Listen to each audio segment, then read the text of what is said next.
Hi hello ನಮಸ್ಕಾರ ವೀಕ್ಷಕರೇ, welcome to spotlight. ಪಯಣ ರೀಲಿಂದ ರಿಯಲ್ಗೆ.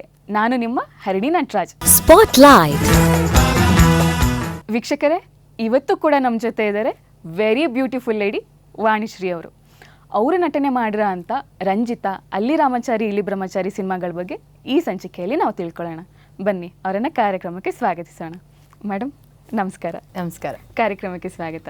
Thank you very much. Madam, ನೀವು ಬಿ ರಾಮಮೂರ್ತಿ ಅವರು ನಿರ್ದೇಶನದಲ್ಲಿ ಅಲ್ಲಿ ರಾಮಾಚಾರಿ ಇಲ್ಲಿ ಬ್ರಹ್ಮಚಾರಿ ಅಂತ ಸಿನಿಮಾದಲ್ಲಿ ಒಂದು ವಿಶೇಷ ಪಾತ್ರನ ಮಾಡ್ತೀರಾ. ಆ ಪಾತ್ರದ ಬಗ್ಗೆ ಹೇಳಿ. ಅದು ಕುರುಡಿ ಪಾತ್ರ. ಹೌದು. ನಾ ಆ್ಯಕ್ಚುಲಿ ಅದಕ್ಕೆ ಆ ಪಾತ್ರ ಸೆಲೆಕ್ಟ್ ಮಾಡೋಕ್ಕಿಂತ ಮುಂಚೆ ನನ್ನನ್ನು ಕರೆದಿದ್ರು. ನಾನು ಅಮ್ಮ ಒಟ್ಟಿಗೆ ಹೋಗಿದ್ವಿ. ಅವ್ರ ಹತ್ರ ಎಲ್ಲ ಕೇಳಿದ್ದೆ, ಈ ಥರ ಯಾವ್ದಾದ್ರು, ಬಿಕಾಸ್ ಅವಾಗ ಟ್ರೆಂಡ್ ಹೆಂಗಿತ್ತು ಅಂದರೆ ಹೀರೋ ತಂಗಿ ರೇಪ್ ಆದರೆ ಹೀರೋಗೆ ಫುಲ್ ಶಕ್ತಿ ಬಂದು ವಿಲನ್ನೆಲ್ಲ ಒಡೆದಾಕೋದು, ಆ ಥರದ ಕ್ಯಾರೆಕ್ಟ್ರು. ಆ್ಯಂಡ್ ಅಲ್ಲಿ ರಾಮಾಚಾರಿ ಇಲ್ಲಿ ಬ್ರಹ್ಮಚಾರಿ ಬಂದು ಜಗೇಶ್ ಅವರು ಡಬಲ್ ಆ್ಯಕ್ಟಿಂಗ್. ಒಂದು ಪಾತ್ರದ ತಂಗಿ ನಾನು, ಕುರುಡಿ. ಈ ಥರದ ಇದು ಅವಾಗ ಟ್ರೆಂಡ್ ಇದ್ದಿಂದ ನಾನು ಡೈರೆಕ್ಟರ್ ಹತ್ರ ಕೇಳಿದೆ, ಈ ಥರದ್ದೇನಾದ್ರು ಇದ್ದರೆ ನಮ್ಮ ಮನೇಲಿ ಮಾಡೋದೇ ಕಷ್ಟ ಅಂಥದ್ರಲ್ಲಿ ಈ ಥರದ್ದೇನಾದ್ರು ಇದ್ದರೆ ನಾನು ಖಂಡಿತವಾಗ್ಲೂ ಮಾಡಲ್ಲ ಅಂತ ಹೇಳಿದೆ. ಇಲ್ಲ ಇಲ್ಲಮ್ಮ ಆ ಥರದ್ದೇನಿಲ್ಲ ಅಂತ ಅಂದರು. ಆಮೇಲೆ ಒಂದು ಇನ್ಸಿಡೆಂಟು ಆಯಿತು. ಅದಕ್ಕೆ ಮತ್ತೆ ಕೇಳ್ತಾರೆ, ಏನಮ್ಮ ನೀನು ಎಷ್ಟು ಸಲ ಕೇಳ್ತೀಯ, ನಿಂಗೆ ಹೇಳಿದ್ರೆ ಅರ್ಥ ಆಗಲ್ವಾ, ಆ ಥರದ್ದೇನೂ ಇಲ್ಲ, ನೀನು ಆರಾಮ್ಸೆ ಹೋಗ್ಬಿಟ್ಟು ಬಾ ಅಂತ ಅಡ್ವಾನ್ಸ್ ಕೊಟ್ಬಿಟ್ಟು ಕಳಿಸಿದ್ರು. ಸೀದಾ ಹೋದೆ. ಒಂದು 10 ದಿನ ಆದಮೇಲೆ ಶೂಟಿಂಗ್, ಒಂದು 10-15 ದಿನ ಆದಮೇಲೆ ಒಂದು ಹರಿದಿರೋ ಬಟ್ಟೆ ಕೊಟ್ಟರು. ನಂಗೆ ಫುಲ್ ಕನ್ಫ್ಯೂಷನ್, ಏನಕ್ಕೆ ಹರಿದೋಗಿರೋ ಬಟ್ಟಿದೆ, ಇದು ರೇಪ್ ಸೀನ್ ಆದಮೇಲೆ ಅಂತ. ಹಾಂ, ರೇಪ್ ಸೀನ್? ನಾನು ರೇಪ್ ಸೀನ್ ಎಲ್ಲ ಮಾಡಲ್ಲ. Of course as a actress you have to do all characters, but ನಂದು ಲಿಮಿಟೇಷನ್ಸ್, ನಾನೊಂದು ಬೌಂಡ್ರಿ ಹಾಕ್ಕೊಂಡು ಬಂದಿದ್ದೆ. ಸೊ ಅದ್ರ ಒಳಗಡೆ ಪಾತ್ರಗಳು ಮಾಡಬೇಕು, ಇಲ್ಲಾರು ಬೇಡ ಮಾಡಲ್ಲ ಅಷ್ಟೇ. ಸೊ ಆ ಥರದ್ದು ಒಂದು ಮೈಂಡ್ ಸೆಟ್ ಇದ್ದಿಂದ, ಮತ್ತು ನಾನು ಆವಾಗ ಸ್ಕೂಲಿಂದ ಕಾಲೇಜಿಗೆ ಹೋಗ್ತಾ ಇದ್ರಿಂದ it was not advisable for me. And ನಮ್ಮನೇಲಿ ರೆಸ್ಟ್ರಿಕ್ಷನ್ ಇದ್ರಿಂದ ನೆಟ್ಟಿಗೆ ಬಿಟ್ಟಿದ್ದಾರೆ, ನೆಟ್ಟಿಗೆ ಮಾಡ್ಕೊಂಡು ಮುಂದೆ ಹೋಗೋದು ಒಳ್ಳೇದು.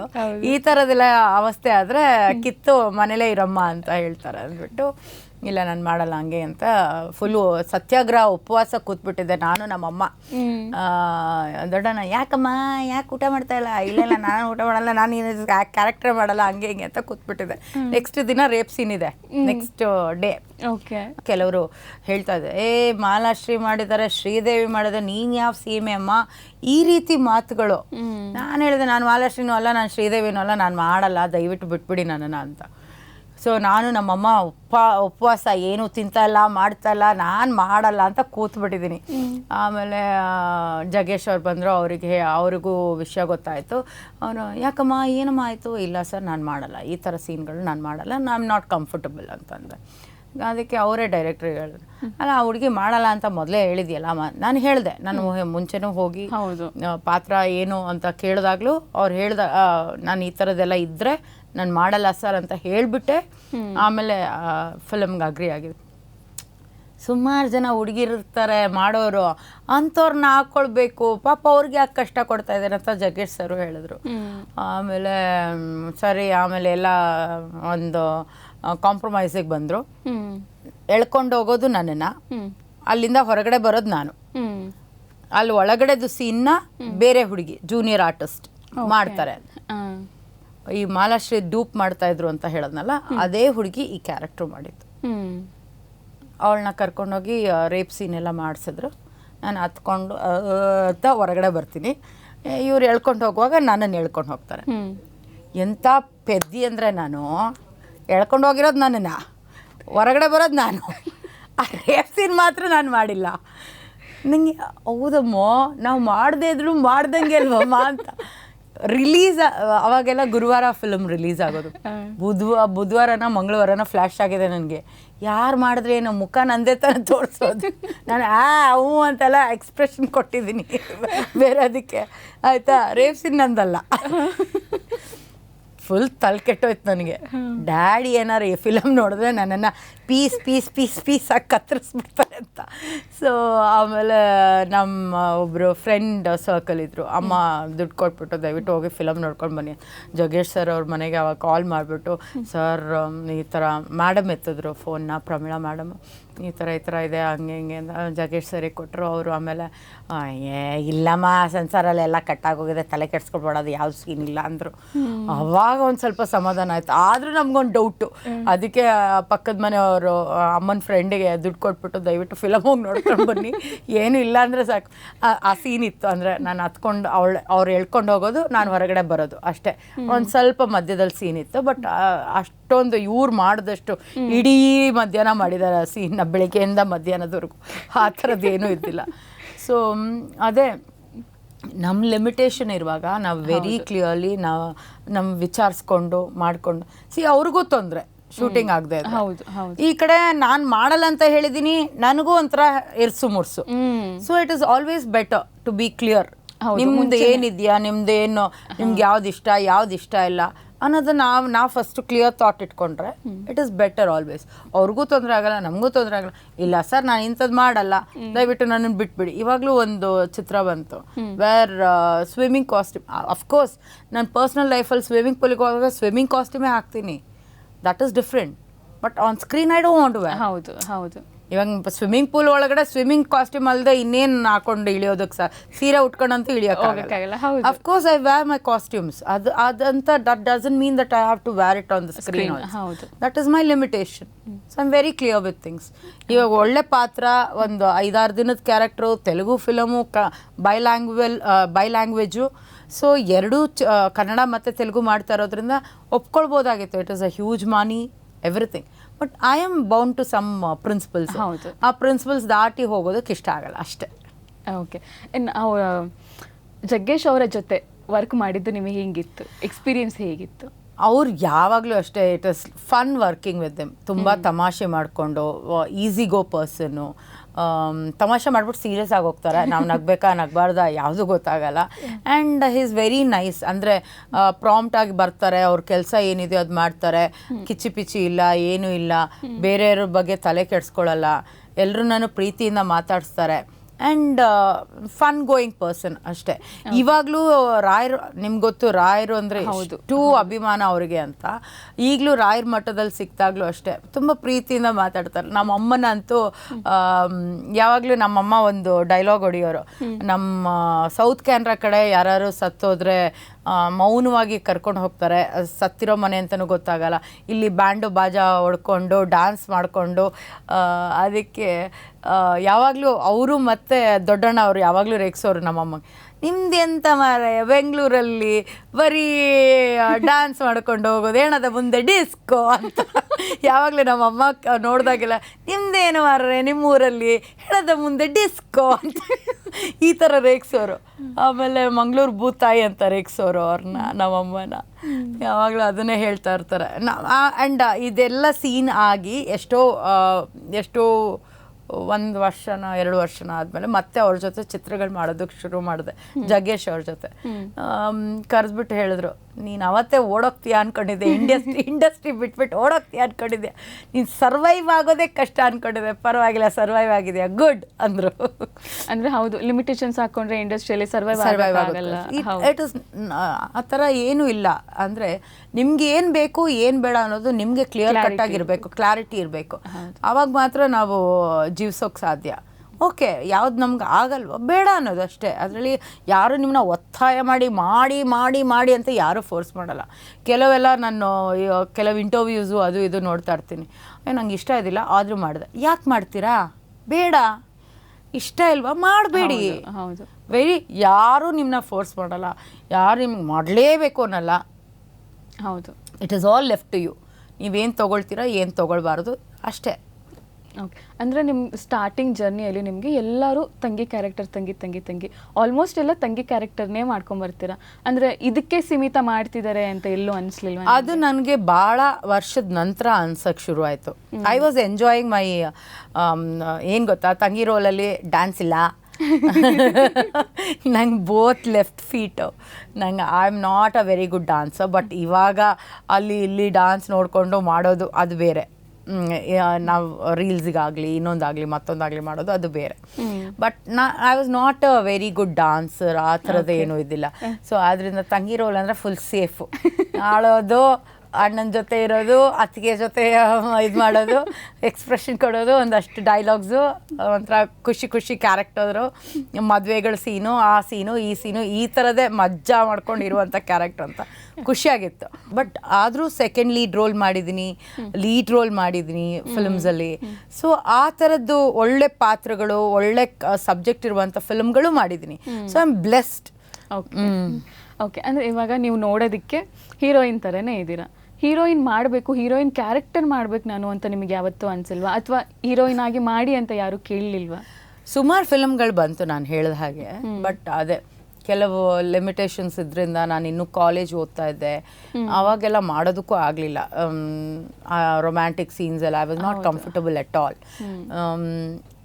ನಾನು ಆಮೇಲೆ ಎಷ್ಟೋ ವರ್ಷದಾದಮೇಲೆ ಸೀರಿಯಲ್ಗಳಲ್ಲಿ ಮಾಡೋಕ್ಕೆ ಶುರು ಮಾಡಿದ್ಮೇಲೆ ಐ ಡಿಡ್ ಫ್ಯೂ ಸೀನ್ಸ್, ಅಂದರೆ ಹೀರೋಯಿನ್ ಆಗಿದ್ದಾಗ ಕೆಲವು ಸೀನ್ಸ್ ಮಾಡಿದ್ದೀನಿ. ಬಟ್ ನಾಟ್ ಫಿಲಮ್ಗೆ ಬೇಕಾಗಿರೋ ಕಂಫರ್ಟಬಲೇ ಬೇರೆ. ಆ್ಯಂಡ್ ಸೀರಿಯಲಲ್ಲಿ ನಿಮ್ಗೆ ಅಷ್ಟೊಂದು ತೋರಿಸೋದಿಲ್ಲ, ಅಂದರೆ ಆ ಕಂಫರ್ಟಬಲ್ ಇದು ಮಾಡಲ್ಲ. ಅಂದರೆ ತುಂಬ ಇಂಟಿಮಸಿ ಸೀನ್ಸ್ ಆಗಲಿ, ತುಂಬ ಮುಟ್ಟೋದು, ಇದು ಮಾಡೋದು ಮಾಡಲ್ಲ. ಸೊ ಆದ್ದರಿಂದ I was comfortable with this, not here. ಆದ್ರಿಂದ ಐ ವಾಸ್ ಓಕೆ.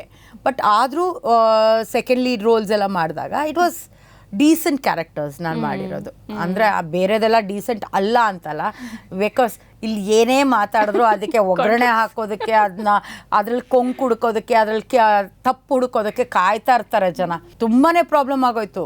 ಎಷ್ಟು ಪ್ರಾಬ್ಲಮ್ ಆಯಿತು ಅಂದರೆ ಅವರು ಕಟ್ ಮಾಡಿರೋಂಥ ಇದು ಏನದ promos, it affected somebody. Okay, it is not right ಅಲ್ಲ. ನಾನು ಹೇಳಿರೋದು ಒಂದೇ ಸೆಂಟೆನ್ಸಲ್ಲೇ ಹೇಳ್ತೀನಿ, ಅದನ್ನ ಕಟ್ ಮಾಡಿ ಕಟ್ ಮಾಡಿ ಕಟ್ ಮಾಡಿ ಕಟ್ ಮಾಡಿ ಯಾವ್ದು ಎಲ್ಲೆಲ್ಲೋ ಸೇರಿಸಿ ಇಟ್ ಎಫೆಕ್ಟೆಡ್ ಸಂಬಡಿ, ಆ ಫ್ಯಾಮ್ಲಿ. ಅವ್ರು ನಂಗೆ ಫೋನ್ ಮಾಡಿ ಕೇಳಿದ್ರು, ನೀನು ಆ ಥರ ಅಲ್ಲ, ನೀನು ಯಾಕೆ ಈ ಥರ ಮಾತಾಡೋದು? ದೆನ್ ಐ ಟೋಲ್ಡ್, ನಾನು ನರೇಟ್ ಮಾಡಿದ್ದು ಒಂದು ಸ್ಟೋರಿನ ನರೇಟ್ ಮಾಡಿದ್ದು, ಆ ನರೇಷನ್ನ ಕಟ್ ಮಾಡಿ ಈ ಥರ ಮಾಡಿದ್ದಾರೆ, ನಾನೇನು ಮಾಡಲಿ ಅಂತ. It was a movie story, ಅದನ್ನ ಪರ್ಸನಲ್ ಲೈಫಿಗೆ ಅಟ್ಯಾಚ್ ಮಾಡಿಬಿಟ್ಟಿದ್ದಾರೆ. ಅಂದ್ರೆ ಹೌದು, ಲೈಕ್ ದಟ್ ಎಮೋಷನ್ಸಿಗೆ ಇವಾಗ because TRP, see it is always TRP. ಏನು ಬೇಕು, ನಮ್ಮದು ಚಾನಲ್ ಓಡಬೇಕು, ನಮ್ಮದು whatever the content should be viral ಅನ್ನೋದು. So it was like that. So ಇವಾಗ ನಾನು ಎಷ್ಟೋ ಇಂಟರ್ವ್ಯೂಸು, ಎಷ್ಟು ಯೂಟ್ಯೂಬರ್ಸು ಯಾರೇ ಕೇಳಿದ್ರು, ನಾನು ಇಂಟರ್ವ್ಯೂವ ನಾನು ಬರಲ್ಲಪ್ಪ, ಬಿಟ್ಬಿಡಿ ನನ್ನನ್ನು ಅಂತಲೇ ಹೇಳೋದು. ನನ್ನ ಮಗಳು ಇವಾಗ ಫೋನ್ ಮಾಡಿ ಹೇಳೋದು, ತಿಕ್ಕಲ್ ಥರ ಮಾತಾಡೋಣ ಹೋಗಿ. See, it just comes in a flow. When you don't have anything here, you just tell it. But ಅದನ್ನು ನೀವು ಕೆದಕಿ ಅದರಲ್ಲಿ ಏನಿದೆ, ಏನು ಈ ಥರ ಯಾಕೆ ಮಾತಾಡೋದು, ಆ ಥರ why are you validating me ಅಲ್ಲ? ನನ್ನನ್ನು ಯಾಕೆ ವ್ಯಾಲಿಡೇಟ್ ಮಾಡ್ತಾ ಇದ್ದೀರಾ? It is my personal life. I am telling something. ನಾನು ಎಕ್ಸ್ಪೀರಿಯನ್ಸ್ ಮಾಡಿರೋದನ್ನ ನಾನು ಹೇಳ್ತಾ ಇದ್ದೀನಿ. You tell your part of the story. Who is bothered? ನೀವು ಎಲ್ರಿಗೂ ಗೊತ್ತಿರ್ತೀರ, ಬಟ್ ನಿಮ್ಮನ್ನ ಗೊತ್ತಿಲ್ಲದಲೇ ಇರೋ ವರ್ಷನ್ ಇನ್ನೊಂದಿರುತ್ತೆ. ಆ ವರ್ಷನ್ನ ಜನಕ್ಕೆ ತೋರಿಸ್ಬೇಕು ಅನ್ನೋದು ನಮ್ಮ ಕಾರ್ಯಕ್ರಮದ ಉದ್ದೇಶ. ಹಂಗಾಗಿ ಏನು ಚಿಂತೆ ಮಾಡೋ ಅವಶ್ಯಕತೆ ಇಲ್ಲ ನೀವು. ಇಲ್ಲ, ಆ ಥರ ಏನಿಲ್ಲ. ಇಲ್ಲಾಂದರೆ ನಾನು ಮಾತಾಡೋಕ್ಕೆ ಬರ್ತಾ ಇದ್ದಿಲ್ಲ. ಬಿಕಾಸ್ ನಂಗೆ ಅನಿಸಿರೋದನ್ನ ನಾನು ಯೂಶ್ವಲಿ ಹೇಳ್ತೀನಿ. ಅದು ಎಷ್ಟೇ ನಾನು ಇಲ್ಲಿ ಫಿಲ್ಟರ್ ಹಾಕೋ ಪ್ರಯತ್ನ ಪಟ್ಟರು I am not like that. ಅದು ಪ್ರಾಬ್ಲಮ್, ನನ್ನದೇ ಪ್ರಾಬ್ಲಮ್. ಬೇರೆಯವ್ರನ್ನ ಬ್ಲೇಮ್ ಮಾಡಲ್ಲ ನಾನು. ಮೇಡಮ್, ನೀವು ಒಂದು ಸಿನಿಮಾ ಮಾಡ್ತೀರಾ KV ಜಯರಾಮ್ ಅವರ ನಿರ್ದೇಶನದಲ್ಲಿ, ರಂಜಿತಾ ಅಂತ. ಅದರಲ್ಲೂ ಅದು ಕಾದಂಬರಿ ಆಧಾರಿತ ಸಿನಿಮಾ. ಆ ಎಕ್ಸ್ಪೀರಿಯನ್ಸ್ ಹೇಳಿ. ಫಸ್ಟ್ ಟೈಮ್ ನಾನು ಶ್ರುತಿ ಜೊತೆ ಕೆಲಸ ಮಾಡಿದ್ದು ರಂಜಿತಾದಲ್ಲಿ. ಅದಕ್ಕಿಂತ ಮುಂಚೆ ಫಸ್ಟ್ ಟೈಮ್ ನಾನು ಶ್ರುತಿ ಅವ್ರ ಜೊತೆ ಕೆಲಸ ಮಾಡಿದ್ದು ರಂಜಿತಾದಲ್ಲಿ. ರಂಜಿತಾ ಒಂದು ಒಳ್ಳೆ ಎಕ್ಸ್ಪೀರಿಯನ್ಸು. ಯಾಕೆ ಅಂದರೆ ಅದ್ಭುತವಾದ ಡೈರೆಕ್ಟ್ರು. ಅವ್ರು ಹೇಳ್ಕೊಡ್ತಾ ಇದ್ದಿದ್ದ ರೀತಿ ಆಗಿರ್ಬೋದು, ಏನು ಬೇಕು ಅದನ್ನ ಪರ್ಫೆಕ್ಟಾಗಿ ಕ್ಯಾರೆಕ್ಟರ್ನ ಆ್ಯಕ್ಟ್ರ್ ಹತ್ರ ತೆಗೆಸುವಂಥ ಕಲೆ ಇದ್ದಿದ್ದು. ನಾನು ಮಾಡ್ತಾ ಇದ್ದಿದ್ದು ನೆಗೆಟಿವ್ ರೋಲ್. ನಾನು ಶ್ರುತಿ ನಾದ್ನಿ ಕ್ಯಾರೆಕ್ಟರ್, ಆಫ್ಕೋರ್ಸ್ ಹೀರೋ ತಂಗಿ, ಅಗೇನ್ ಹೀರೋ ತಂಗಿ. ಆ್ಯಂಡ್ ಪಶ್ಚಾತ್ತಾಪ ಪಡುವಂಥ ಕ್ಯಾರೆಕ್ಟರ್ ಅದು. ಲಾಸ್ಟಲ್ಲಿ ನಿನಗೆ ಈ ಥರ ಮಾಡಿದೆ, ನನಗೆ ಈ ಥರ ಆಯಿತು ಅಂತ ಪಶ್ಚಾತ್ತಾಪ ಪಡುವಂಥ ಕ್ಯಾರೆಕ್ಟ್ರು. ಅದರಲ್ಲಿ ಒಂದು ಅದ್ಭುತವಾದ ಇನ್ಸಿಡೆಂಟ್ ಏನಂದರೆ ನನಗೆ ಇನ್ನೂ ಮರೆಯೋದಕ್ಕಾಗಲ್ಲ. ನನಗೆ ಕೆಲವು ಆಲ್ಮೋಸ್ಟ್ ಲೈಫ್ ಥ್ರೆಟ್ನಿಂಗ್ ಶಾರ್ಟ್ಸ್, ಅವಾಗೆಲ್ಲ ರೀಲ್ ಓಡೋದು. ಹೌದು. ಸೊ ಒಂದು ಅಡಿ ರೀಲ್ ಓಡಿದ್ರೆ ಎಷ್ಟೋ ಲಾಸ್ ಅವರಿಗೆ. ಸೊ ಒಂದು 10 ಮಾನಿಟ್ರ್ ಮಾಡಿ ಒಂದು ಟೇಕ್ ಮಾಡೋರು. ಸೊ ಪರ್ಫೆಕ್ಟ್ ಆಗೋವರೆಗೂ ಆರ್ಟಿಸ್ಟ್ ಪರ್ಫೆಕ್ಟ್ ಆಗೋವರೆಗೂ ಟೇಕ್ ಮಾಡ್ತಾ ಇದ್ದಿಲ್ಲ. ಬಿಕಾಸ್ ಒಂದ್ಸಲ ಗರ್ರ್ ಅಂತ ರೀಲ್ ಹೋಯ್ತು ಅಂದರೆ ಎಷ್ಟೋ ಸಾವಿರ ಅವತ್ತಿಗೆ ಲಾಸ್. ಸೊ ಆದ್ರಿಂದ ಏನು ಮಾಡೋರು ಅಂದರೆ ಒಂದು 10 ಮಾನಿಟರ್ಸ್ ಮಾಡಿ ಆಮೇಲೆ ಒಂದು ಟೇಕ್ ಮಾಡೋರು. ಸೊ ಒಂದು ಶಾರ್ಟಲ್ಲಿ ಕ್ಯಾಮ್ರಾ ನನ್ನ ಮುಖಕ್ಕೆ ಇಟ್ಟಿದ್ದಾರೆ, ಶ್ರುತಿದು ಸೆರಗುದು ಇದು ಕೆಳಗಡೆ ಇರುತ್ತೆ, ಅದಕ್ಕೆ ನಾನು ಬೆಂಕಿ ಹಚ್ಚೋ ಸೀನು. ಅವಳು ಬೆಂಕಿ ಹಚ್ಚಿದ ತಕ್ಷಣ ಅವಳು ಸೀರೆ ಎಲ್ಲ ಬಿಟ್ಬಿಟ್ಟು ಓಡೋಗ್ತಾರೆ. ಆ ಸೀನು, ಆ ಸೀನಲ್ಲಿ ಏನಾಯಿತು ಅಂದರೆ ನಾನು ಬೆಂಕಿ ಹಿಂಗಿಡೋದು ಕಟ್ ಮಾಡೋದು, ಅಂದರೆ ಅವರು ಮಾನಿಟರ್ ಮಾಡಿಸ್ತಾ ಇದ್ರು, ಸುಮ್ಮನೆ ಹಿಂಗೆ ಅನ್ನೋದು ಹಿಂಗಿಡೋದು, ಆಮೇಲೆ ಅವಳು ಹಿಂಗೆ ಮಾಡ್ಕೊಂಡು ಓಡೋಗೋದು, ಆ ಥರ ಶಾರ್ಟ್ ತೆಗಿತಾ ಇದ್ದು. ಬಿಕಾಸ್ ಕ್ಯಾಮ್ರಾ ಇಲ್ಲಿಂದ ನನ್ನ ಮುಖದಿಂದ ನಾನು ಬೆಂಕಿ ಇಡೋದು, ಅಲ್ಲಿಂದ ಮೇಲೆ ಹೋಗುತ್ತೆ, ಅವಳು ಬೆಂಕಿ ರಿಯಲೈಸ್ ಮಾಡ್ಕೊಳ್ತಾಳೆ, ಆ ಸೀರೆನ ಬಿಸಾಡಿ ಓಡೋಗ್ತಾಳೆ. ಆ ಶಾರ್ಟ್ ಇತ್ತು. ಸೊ ಇವರು ಏನು ಮಾಡಿದ್ದಾರೆ, ಬಿಸಿನೀರಲ್ಲಿ ಸೀರೆನ ಅದ್ದಿ ಆಮೇಲೆ ಪೆಟ್ರೋಲಲ್ಲಿ ಅದ್ದಿ ಹಿಂಗೆ ಹಿಂಡಿ ರೆಡಿ ಇಟ್ಟಿರ್ತಾರೆ. ಈ 10 ಮಾನಿಟರ್ಸ್ ಆಗೋ ಅಷ್ಟೊತ್ತಿಗೆ ಅದು ಕಾಟನ್ ಸಾರಿ ಫುಲ್ ಡ್ರೈ ಆಗೋಗಿದೆ. ಅದು ಅವ್ರು ರಿಯಲೈಸೇ ಮಾಡ್ಕೊಂಡಿಲ್ಲ. ಮಾನಿಟ್ರ್ ಮಾಡ್ತಾನೆ ಇದ್ರು, 10 ಆಯಿತು 15 ಮಾನಿಟ್ರ್ ಆ ಥರ. ಆಮೇಲೆ ನಾನು ಹಿಂಗೆ ಆ್ಯಕ್ಷನ್ ಟೇಕ್ ಮಾಡೋಣ ಅಂದ ತಕ್ಷಣ ಹಿಂಗೆ ಆಚೆ ಹಿಂಗೆ ಇಟ್ಟಿದ ತಕ್ಷಣ ಬಗ್ ಅಂತ ಹತ್ಬಿಡ್ತು. ನನ್ನ ಮುಖದ ಮುಂದೆ ಇದಿದೆ ಸೀರೆ, ನಾನು ಜಸ್ಟ್ ಹಿಂದೆ ಬಿದ್ದೆ, ಇಲ್ಲಾಂದರೆ ನನ್ನ ಮುಖ ಫುಲ್ ಬರ್ನ್ ಆಗೋಗಿರೋದು. ಅಯ್ಯೋ, ಬಿಕಾಸ್ ಅಲ್ಲಿ ಆ ಗಾಳಿಗೆ ಆ ಸೀರೆ ಹಿಂಗೆ ಅಲ್ಲಾಡ್ತಾ ಬೇರೆ ಇದೆ. ಇದು ಸೋ ರಿಯಲಿ ಅದು ದೇವರು ಏನು ಹೇಳಬೇಕು ಅಂತಲೇ ಗೊತ್ತಾಗ್ತಲ್ಲ. ಅದು ಇವಾಗ ನೆನೆಸ್ಕೊಂಡ್ರೆ ಮೈಯೆಲ್ಲ ಜುಮ್ ಜುಮ್ ಜುಮ್ ಅನ್ನುತ್ತೆ. ಕಂಟಿನ್ಯೂ ಮಾಡಿದ್ರು ಆಮೇಲೆ. ಬಟ್ ಅದೇ ದೇ ಟುಕ್ ಪ್ರಿಕಾಷನ್ಸ್. ಆಮೇಲೆ ಅವ್ರಿಗೆ ಅರ್ಥ ಆಯ್ತು, ರಿಯಲೈಸ್ ಆಯ್ತು, ಈ ಥರದ ರೀಬರ್ತ್ಗಳು ಸುಮಾರಾಗಿದೆ ನನ್ನ ಲೈಫಲ್ಲಿ. ಅದೇ ಸಿನಿಮಾದಲ್ಲಿ ನಿಮಗೂ ಕೂಡ ಅದೇ ರೀತಿ ಮಾಡ್ತಾರೆ. Same thing. ಆ ಸಿನಿಮಾದಲ್ಲಿ ಏನಾಗುತ್ತೆ ಅಂದರೆ ಆಮೇಲೆ ನನಗೂ ನನ್ನ ಗಂಡ ಸೀಮೆಣ್ಣೆ ಹಾಕಿ ಸುಟ್ಟಿರ್ತಾನೆ. ಆವಾಗ ನಾನು ರಿಯಲೈಸ್ ಮಾಡ್ಕೊಳ್ತೀನಿ, ನಾನು ನನ್ನ ಅತ್ತಿಗೆಗೆ ಮಾಡಿದ್ದೆ.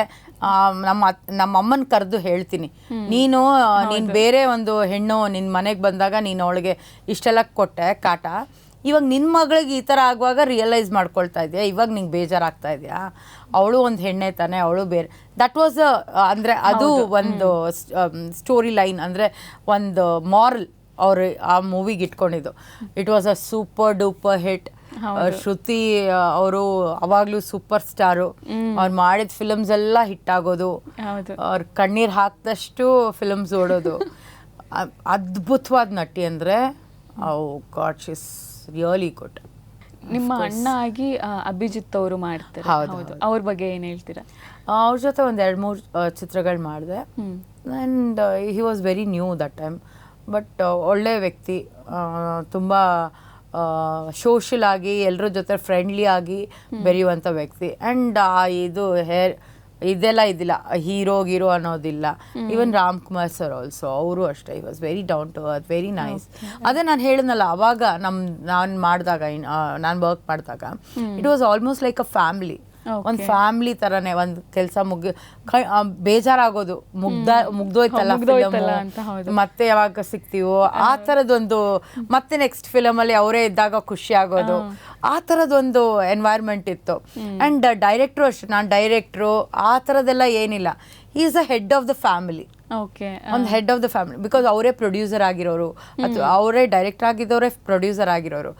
ಅದು ಆಕ್ಚುಲಿ ಆ ಮೂವಿ ಅವ್ರದ್ದು ಫಸ್ಟ್ ಫಿಲಮ್, ಅಭಿಜಿತ್ ಅವರಿಗೆ first hero first film. And he was doing a great job. ಚೆನ್ನಾಗಿ ನೋಡೋದಕ್ಕೂ ಚಂದ ಇದ್ರು, ಡಾನ್ಸ್ ಚೆನ್ನಾಗಿ ಮಾಡ್ತಾ ಇದ್ರು. And it the pair also worked. ತುಂಬಾ ವರ್ಕ್ ಆಯ್ತು ಅವ್ರ ಪೇರು. ಸುಮಾರು ಫಿಲಮ್ಗಳು ಮಾಡಿದ್ರು. ಅದ್ರ ನಂತರ ಅವ್ರು ಶ್ರುತಿ ಅವ್ರ ಜೊತೆನೆ ಸುಮಾರು ಫಿಲಮ್ಗಳು ಮಾಡಿದ್ರು. ರಂಜಿತಾ ಸಿನಿಮಾ ಆದಮೇಲೆ 100 ಡೇಸ್ ಕೂಡ ಹೋಗುತ್ತೆ. ಆ ಅಂದರೆ ಒಂದು ಸಿನಿಮಾದಲ್ಲಿ ವರ್ಕ್ ಮಾಡಬೇಕಾದ್ರೆ ಹೆಂಗಾಗುತ್ತೆ, ಫ್ಯಾಮಿಲಿ ಆಗೋಗ್ತೀವಿ. ಅವ್ರು ನಮ್ಮವರು. ಈಗ ಅಪ್ಪನ ಕ್ಯಾರೆಕ್ಟರ್ ಮಾಡ್ತಾ ಇದ್ರೆ ಅವ್ರು ನಮ್ಮಪ್ಪ, ಅಮ್ಮನ ಕ್ಯಾರೆಕ್ಟರ್ ಮಾಡ್ತಿದ್ರೆ ನಮ್ಮಮ್ಮ, ಅದೇ ಫೀಲ್ ಬಂದ್ಬಿಟ್ಟಿರುತ್ತೆ. ಒಂದು ಆ ಸಿನಿಮಾ ಮುಗಿದ್ಮೇಲೆ ಆ ಫ್ಯಾಮಿಲಿ ಬಾಯ್ ಹೇಳಬೇಕು ನಾವು. ಆ ಸಿನಿಮಾ ಅಷ್ಟು ಭಾರದಲ್ಲಿ ಹೋಗಿ ಈ ಮೂವಿ ರಿಲೀಸ್ ಆದಾಗ 100 ಡೇಸ್ ಓಡುತ್ತೆ. ಆ ಸೆಲೆಬ್ರೇಷನ್ ಹೇಗಿತ್ತು? ಇಟ್ ವಾಸ್ ವೆರಿ ಸ್ಮಾಲ್ ಇದು ಸೆಲೆಬ್ರೇಷನ್ಸು. ಇವಾಗ ಥರ ದೊಡ್ಡ ಸ್ಕೇಲಲ್ಲೆಲ್ಲ ಏನು ಮಾಡ್ತಾ ಇದ್ದಿಲ್ಲ. ಆರ್ಟಿಸ್ಟ್ಗಳನ್ನ ಕರೆದು ಮೊಮೆಂಟೋಗಳು ಕೊಟ್ಟು ಡಿಸ್ಟ್ರಿಬ್ಯೂಟ್ ಮಾಡೋರು. ಅದೇ ಒಂದು ಏನೋ ಪ್ರೈಡ್. ಹೋಗಿ ಮೊಮೆಂಟೋ ತೊಗೊಂಡು ಬಂದು ಅದನ್ನ ಮನೇಲಿ ಇಟ್ಕೊಳ್ಳೋದು. 100 ಡೇಸ್ ಮೊಮೆಂಟೋ ಇಟ್ಕೊಳ್ಳೋದೇ ಒಂದು ದೊಡ್ಡ ಖುಷಿ. ಅಷ್ಟು ಮೊಮೆಂಟೋಸು ನನ್ನ ಹತ್ರ ಇದೆ, ಬಟ್ ಎಲ್ಲ ಮೇಲಿಟ್ಟಿದ್ದೀನಿ ಜೋಪಾನವಾಗಿ. ಬಟ್ ಅದು ಒಂದು ಇದು ಏನಂತಾರೆ ಅಚೀವ್ಮೆಂಟೇ ಅನ್ಬೋದು. ಹೌದು, ಬಿಕಾಸ್ ನಾವು ಮಾಡಿರುವಂಥ ಚಿತ್ರಗಳು ಓಮ್ದಾಗಿರ್ಬೋದು ಅಥವಾ ರಂಜಿತಾದಾಗಿರ್ಬೋದು. ಇವಾಗ ಏನಾಗುತ್ತೆ, it is only the heroine who steels the show. ಅವಾಗ ಆ ಥರ ಅಲ್ಲ, the whole family is called on the stage. ಎಲ್ರಿಗೂ ಒಂದು ಮೊಮೆಂಟೋ ಕೊಟ್ಟು ಎಲ್ರಿಗೂ ರೆಸ್ಪೆಕ್ಟ್ ಮಾಡಿ ಎಲ್ಲರೂ ಅಂದರೆ ಒಂಥರ ಖುಷಿ ಎನ್ವೈರ್ಮೆಂಟ್ ಮತ್ತೆ ಫ್ಯಾಮಿಲಿ ಆಲ್ ಟುಗೆದರ್. ಬಟ್ ಅದೇ ಆ್ಯಂಡ್ ಅವಾಗ ಜನ ಏನು ಕ್ರೇಜ್ ಇರೋರು ಅಂದರೆ ಯಾವ ರೀತಿ ಬರೋರು. ಬಿಕಾಸ್ ಸಿನಿಮಾ ಈ ಥರ ರೋಡಿಗೆ ಬಂದಿದ್ದಿಲ್ಲ, ಅಂದರೆ ಲಿಟ್ರಲಿ ಆರ್ಟಿಸ್ಟ್ಗಳನ್ನ ನೋಡುವಂಥ ಅವಕಾಶಗಳು ತುಂಬ ಕಡಿಮೆ ಇರೋದು. ಸೊ ಆದ್ದರಿಂದ ಈ ಥರದ್ದು ಒಕೇಶನ್ಸಲ್ಲಿ ಎಲ್ಲರೂ ಬರೋರು, ಎಲ್ಲರೂ ಒಂದು ದೊಡ್ಡ ಸೆಲೆಬ್ರೇಷನ್ನೇ ಆಗೋದು. ಹೌದು, ಅಂದರೆ ನೀವೇ ಹೇಳಿದ್ರಿ ಜನನೂ ತುಂಬ ಜಾಸ್ತಿ ಬರ್ತಿದ್ರು, ಮತ್ತೆ ಅವಾಗ ದುಡ್ಡಿನ ವ್ಯಾಲ್ಯೂ ಕೂಡ ಹಂಗೆ ಇತ್ತು. ಹೌದು, ಡೆಫಿನೆಟ್ಲಿ ಅಷ್ಟಿದ್ರೂ ಕೂಡ ಜನ ಬರೋರು ಸಿನಿಮಾ ನೋಡೋದಕ್ಕೆ. ಬಟ್ ಇವಾಗ ಬರ್ತಾನೆ ಇಲ್ಲ ಅನ್ನೋ ಟಾಕ್ ಇದೆ. ಬಿಕಾಸ್ ನೀವು ಅದೇ ಹೇಳ್ತಾ ಇದೀವಲ್ಲ, ನಾವು ಸೋಷಿಯಲ್ ಮೀಡಿಯಾ ಆಗಿರ್ಬೋದು ಅಥವಾ ಪ್ಲಾಟ್ಫಾರ್ಮ್ಸ್ ಆಗಿರ್ಬೋದು, ಅಲ್ಲಿ ಫ್ರೀಯಾಗಿ ಮನೇಲಿ ಕೂತ್ಕೊಂಡು ರಿಲ್ಯಾಕ್ಸ್ ಮಾಡಿ ನೋಡುವಂಥ ಚಿತ್ರಗಳು, ಅದನ್ನೇ ಮಲ್ಟಿಪ್ಲೆಕ್ಸಿಗೆ ಹೋಗಿ ಅಲ್ಲಿ ಕ್ಯೂ ಅಲ್ಲಿ ನಿಂತ್ಕೊಂಡು ಹೋಗೋಕೆ 1 ಅವರು, ಬರೋದಕ್ಕೆ 1 ಅವರು, ಟ್ರಾಫಿಕ್ ಜಾಮು, ಟಿಕೆಟ್ ಸಿಗಲ್ಲ, ಒಂದೊಂದ್ಸಲಿ ಟಿಕೆಟ್ ಸಿಕ್ಕಿದ್ರು ಫಿಲ್ಮ್ ಚೆನ್ನಾಗಿರಲ್ಲ. ಇವಾಗ ಏನು ಗೊತ್ತಾ, ಅವ್ರು ತುಂಬ ಈಸಿಯಾಗಿ ತೊಗೊಂಡ್ಬಿಟ್ಟಿದ್ದಾರೆ. ಕೇಳ್ತಾರೆ ಈ ಫಿಲಮ್ ಚೆನ್ನಾಗಿದೆ ಅಂದರೆ ಹೋಗ್ತಾರೆ. ಮತ್ತೆ ಎಲ್ಲ ಬೇಸ್ಡ್ ಆನ್ ರಿವ್ಯೂಸ್. ಅದೇ correct. It is become more, ಅಂದರೆ ಅದನ್ನೇ ನಾನು ಹೇಳ್ತಾ ಇರೋದು. ಇವಾಗ ಇಟ್ ಇಸ್ ಈಸಿಲಿ ಅವೈಲೇಬಲ್. ಹೌದು, ಆವಾಗ ನಿಮಗೆ ಈಸಿಲಿ ಅವೈಲೇಬಲ್ ಇರಲಿಲ್ಲ. ಸೊ ಇವಾಗ ಮೋಸ್ಟ್ ನೀವು ಫಿಲ್ಮ್ ರಿಲೀಸ್ ಆಗಿರೋ ಮಾರನೇ ದಿನನೇ ಯಾವುದೋ ಒಂದು ಫ್ರೀ ಪ್ಲಾಟ್ಫಾರ್ಮಲ್ಲಿ ನಿಮಗೆ ಫಿಲ್ಮ್ಸ್ ಬಂದ್ಬಿಡುತ್ತೆ. It may be HD, it may be camera print or anything. So ಕಷ್ಟಪಟ್ಟು ಇಷ್ಟಪಟ್ಟು ನೋಡೋರು ಕಮ್ಮಿ ಆಗಿದ್ದಾರೆ ಅನ್ಸುತ್ತೆ. ಹೌದು, ಇಷ್ಟೆಲ್ಲ ಆರ್ಟಿಸ್ಟ್ಗಳು ಕಷ್ಟಪಟ್ಕೊಂಡು, ಈಗ ನೀವು ಹೇಳಿದ್ರಿ, ನಿಮ್ಮ ಎಕ್ಸ್ಪೀರಿಯನ್ಸ್ ಹೇಳಿದ್ರಿ, ಏನಾದರೂ ಆಗ್ಬೋದಿತ್ತು ಅವತ್ತು. ಲಕ್ಕಿಲಿ ಏನೂ ಆಗಲಿಲ್ಲ, ಬಟ್ ಏನಾದರೂ ಆಗ್ಬೋದಿತ್ತು. ಅಷ್ಟೆಲ್ಲ ಕಷ್ಟಪಟ್ಕೊಂಡು ಆರ್ಟಿಸ್ಟ್ಗಳು ಹಿಂಗೆ ಮಾಡಿರ್ತಾರೆ, ಬಟ್ ಆಡಿಯನ್ಸ್ ಹಿಂಗೆ ಅನ್ನೋ ಥರ ರಿವ್ಯೂ ಕೊಟ್ಬಿಟ್ಟು ನಿಲ್ಲಿಸ್ಬಿಡ್ತಾರೆ. ಡೆಫಿನೆಟ್ಲಿ ಅದ್ರ ಹಿಂದೆ ಆಗುವಂಥ ಪೇನ್ ಆಗಿರ್ಬೋದು, ಆ ಡೆಡಿಕೇಶನು, ಸ್ಯಾಕ್ರಿಫೈಸಸ್ಸು.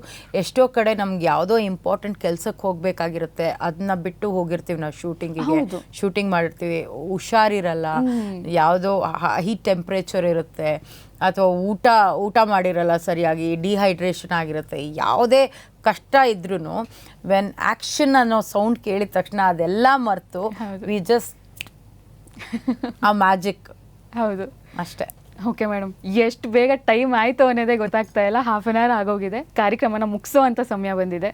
ನಿಮ್ಮ ಸಿನಿಮಾಗಳ ಬಗ್ಗೆ ಸಾಕಷ್ಟು ವಿಚಾರಗಳನ್ನ ತಿಳಿಸ್ಕೊಟ್ರಿ. ನಮ್ಮ ಕಾರ್ಯಕ್ರಮಕ್ಕೆ ಬಂದು ಮಾತಾಡೋದಕ್ಕೆ ತುಂಬ ಧನ್ಯವಾದಗಳು. Thank you.